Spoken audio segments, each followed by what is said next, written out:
Welcome to the Slop Temple. We pray this video helps. You start by verifying your account and basics. Sign out and sign back in to reset session tokens. Once done, run a quick internet check. You want at least 3 Mbps and no flapping Wi-Fi.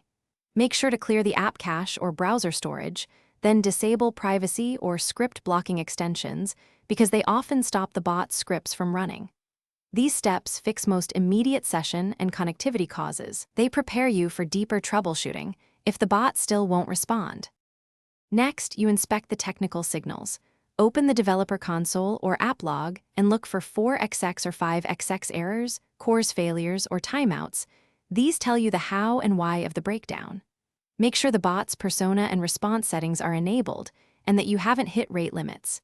If using API keys, confirm they are valid and not expired.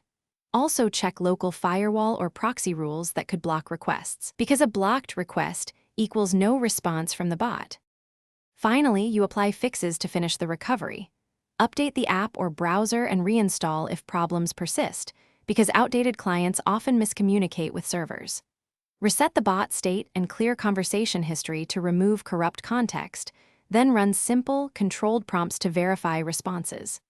If the bot is still silent, collect detailed logs, HTTP codes, timestamps, and a reproducible prompt, and then contact support. This troubleshooting data is what lets engineers.